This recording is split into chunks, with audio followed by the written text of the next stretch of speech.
do, and I gotta like it or not. She's got dreams too big for this town, but she needs to give them a shot. Whatever they are. Looks like she's all ready to leave, with nothing left to pack. Ain't no room for me to go, even if she asks me to tag along. I gotta be strong. You gotta sing along? She's at the starting point of the rest of her life, as ready as she's ever been. You got the hunger and the stars in her eyes. The prize is hers to win. She's waiting on my blessing before she heads off for that door. Get ready, get set, oh, but don't go. Hello, how are we doing today? Good, you always say good. You want that? So, this has been a pretty big week for us, especially for Keelan, and I brought some photographs here, if you look at the screen, for us to see. So last Thursday, she met her upcoming college roommate and family. They live pretty close to the university, so we went up there and visited them for a while. Her name is Elise, and her family are just perfectly lovely. They are going to get along famously this year. So on Friday, these two got to see their dorm at the university, and they got to move stuff around and make the plans about moving in, and they looked a little sweaty because that dorm was hot, and we was about a half an hour work before this was taken. So, and then this was taking place at their orientation, which is just she got to go to the college and meet the teachers and learn about what to expect. And then yesterday, finally, she gets her Girl Scouts Gold Award at a ceremony with them all. Yay! And so she has her gold award. We'll put these out there if you want to see. Here is her gold award that she worked so hard to.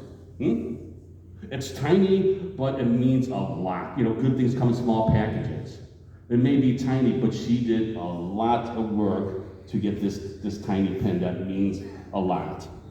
And she got this certificate here.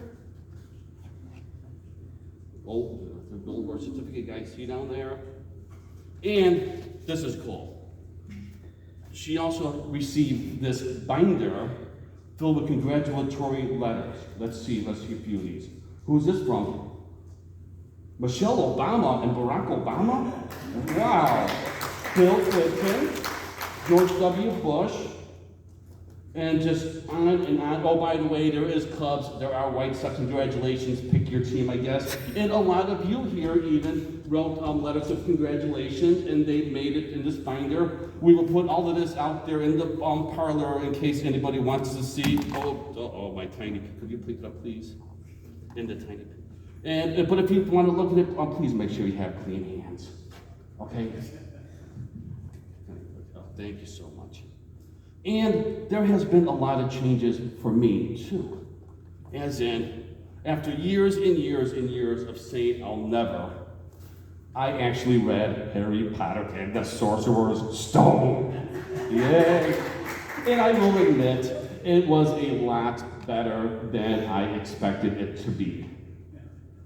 You know, and life can be like a book sometimes. And you know, that's what's like, let's say what's happening with Keelan, for an example. It's like when you finish one chapter, you know, for her Girl Scouts time is coming to a close, another chapter will start, and that is her preparing to go off to college. Changes for her are happening, but you know, changes can be exciting and positive, or hard.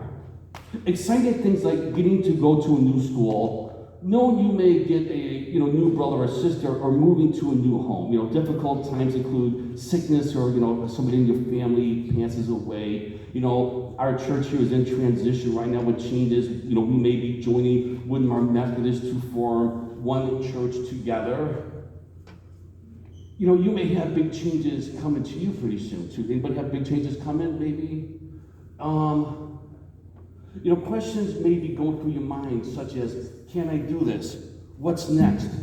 what will I do? And yeah, changes, they could be scary. Even, he was nervous about going off to university pretty soon. It's going to be fun, but it's scary, yes? No? Okay, you're listening. You guys down there listening? Hello, Jonah. Okay. But for most of us, our life is not limited to just one single chapter. When you come to the end of a chapter, like in Harry Potter here, turn the page. Don't get stuck. Don't get stuck, like a good book. Like a good book, it may have been a good chapter, but it is over. Time has a way of moving forward. In Philippians 3:13, the Bible reminds us to forget what lies ahead and press forward to what lies ahead. You got that verse? And we need to read the last chapter and open the next chapter. The great thing about the next chapter, in our lives is this. It has not been written yet. The future is full of possibilities for us here at First United Methodist. And Pastor Jim, and there is a word we use for this. You know what that word is? You know what that word is, anybody? Hope. Very good. I heard somebody say hope. According to Jeremiah 29:11. Would you like to read Jeremiah 29:11? No? Yes? No? Yes? Yeah. Oh, hang on.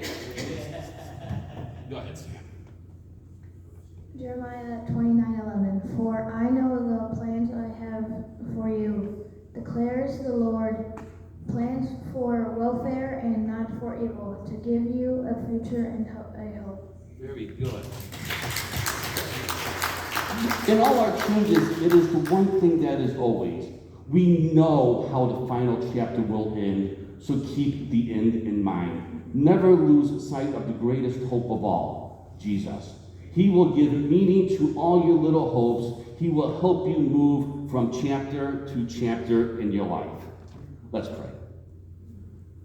In all of these changes we are going through, help us have hope that you are with us along our journey and will help us through all life's changes. And all the God's children say, Sophie, would you like to read our memory verse? The Lord does not look at the things man looks at. Man looks at outward appearance, but the Lord looks at the heart. 1 Samuel 16:7. Okay, very good. Yay. You can have some candy and going back with your parents.